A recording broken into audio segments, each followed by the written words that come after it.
শীঘ্ৰেই ঘোষণা কৰা হ'ব চৰকাৰৰ বৃহৎ নিযুক্তি পৰীক্ষাৰ ফলাফল।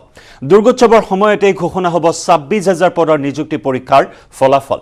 দুটা পৰ্যায়ত ঘোষণা হ'ব নিযুক্তি পৰীক্ষাৰ ফলাফল।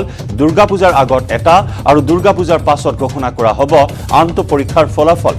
সোণাৰীত এই কথা ঘোষণা কৰে মুখ্যমন্ত্ৰী ডক্টৰ হিমন্ত বিশ্ব শৰ্মাই। অতি শীঘ্ৰেই ঘোষণা কৰা হ'ব চৰকাৰৰ বৃহৎ নিযুক্তি পৰীক্ষাৰ ফলাফল। দুৰ্গোৎসৱৰ সময়তে ঘোষণা হ'ব ২৬,০০০ পদৰ নিযুক্তি পৰীক্ষাৰ ফলাফল। দুটা পৰ্যায়ত ঘোষণা কৰা হ'ব ফলাফল। দুৰ্গা পূজাৰ আগত এটা আৰু পাছত এটা ফলাফল ঘোষণা কৰা হ'ব। সোণাৰীত এই কথা ঘোষণা কৰে মুখ্যমন্ত্ৰী ডক্টৰ হিমন্ত বিশ্ব শৰ্মাই। ৰিজাল্ট মইতো কৈছোঁ যে দুৰ্গা পূজাৰ আগত এটা, দুৰ্গা পূজাৰ পিছত এটা দি দিব লাগে। ঝামেলা সিদিনাখনেই খতম হৈ যাব। ৰিজাল্ট মইতো কৈছোঁ যে দুৰ্গা পূজাৰ আগত এটা, দুৰ্গা পূজাৰ পিছত এটা দি দিব লাগে। ঝামেলা সিদিনাখনেই খতম হৈ যাব। আৰু এনেকুৱা এইবিলাক জেমছ বণ্ডৰ ফিল্ম নেকি যে গাড়ী নম্বৰ ক'ব? পৰীক্ষাৰ প্ৰশ্ন কাকত লিক হোৱাৰ লগত গাড়ী নম্বৰ কি সম্পৰ্ক?